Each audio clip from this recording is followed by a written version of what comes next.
Le gouvernement Legault continue d'essuyer les critiques concernant son projet de loi 61 qui doit permettre de relancer l'économie en accélérant les projets d'infrastructure. Les partis d'opposition, les groupes environnementaux et le comité de suivi de la commission Charbonneau ont de sérieuses réserves. Québec veut faciliter les expropriations, accélérer l'octroi des contrats et alléger le processus d'analyse environnementale.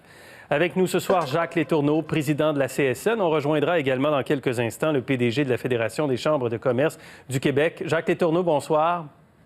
Bonsoir, M. Filion. Est-ce que le gouvernement, à votre avis, va trop vite, veut aller trop vite dans ce dossier? Va trop vite, définitivement, surtout avec son échéancier d'adopter d'ici la fin de la semaine le projet de loi 61. Et nous, hier, en commission parlementaire, on a même été jusqu'à dire le gouvernement n'a pas besoin d'adopter PL 61 pour lancer son plan d'infrastructure dans le cadre de la relance, dans la mesure où c'était déjà dans les cartons, ces projets d'infrastructure-là, de la CAQ lors des dernières élections. Et lors du dernier budget du Québec, on a réitéré justement cette volonté-là de financer le programme des infrastructures au Québec. Donc, on ne comprend pas pourquoi le gouvernement non seulement veut accélérer le processus en grande vitesse et en plus, maintenir l'état d'urgence sanitaire pour l'appliquer. Nous, on pense que ça ne va pas du tout ensemble. Parce qu'il y a urgence d'agir, parce qu'il y a 13,7 % de chômage au Québec. On s'attend à une année économique épouvantable. C'est pas à l'État, justement, de venir stimuler l'économie et d'aller plus vite?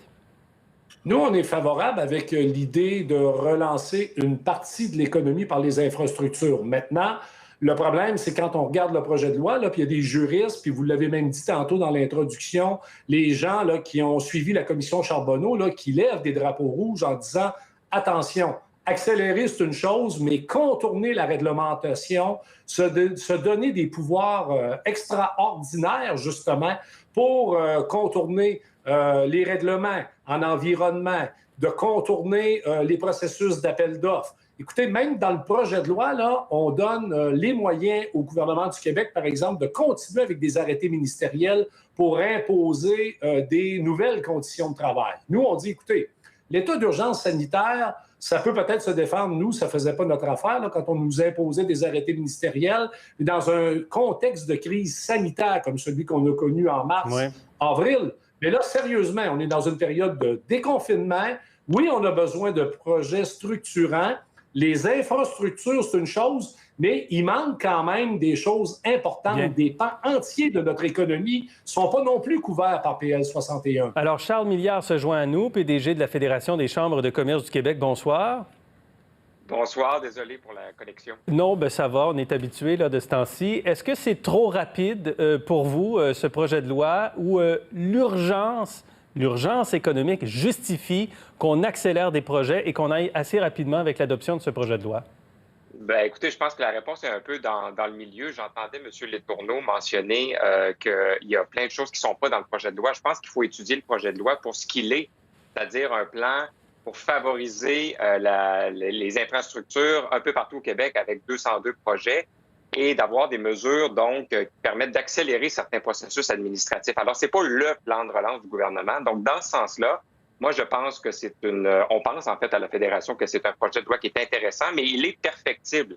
Alors, j'entends les critiques beaucoup depuis plusieurs jours, puis il n'y a personne ici dans la communauté d'affaires, je tiens à le dire, qui veut retourner à une période où la commission Charbonneau a fait son œuvre. Mais est-ce qu'il n'y a pas justement un danger d'aller là, d'accélérer l'octroi, de contourner certaines règles et de voir ressurgir et réapparaître des possibilités de collusion et de corruption? Bien, je pense qu'il y a plein de mécanismes qui n'étaient pas en place à l'époque, qui sont en place maintenant. L'autorité des marchés publics, le travail de la vérificatrice générale qui est très important, puis le travail des parlementaires aussi. Si tout le monde est aussi obsédé par cette question-là, à juste titre, on va tous pouvoir jouer notre rôle. Et je pense que le premier ministre, je suis pas là pour défendre le gouvernement, mais le premier ministre a dit que je trouvais que l'image était belle. On veut pas réduire les exigences, on veut réduire les délais. Et je peux pas croire que quelqu'un au Québec pense qu'il n'y a pas de l'efficience dans les délais qui peut être améliorée au Québec. Êtes-vous d'accord avec ça, M. Letourneau? Ouais, ben moi, je suis un peu allergique à cette approche dans la mesure où on présente toujours l'État québécois ou l'État canadien comme étant des États lourds, technocratiques, bureaucratiques. Il y a des règles dans notre société. Quand on parle de questions environnementales, par exemple, dans le projet, là, on va quasiment aussi loin que de changer la nature du ministère de l'Environnement pour en faire un promoteur des projets d'infrastructure. Un instant, là.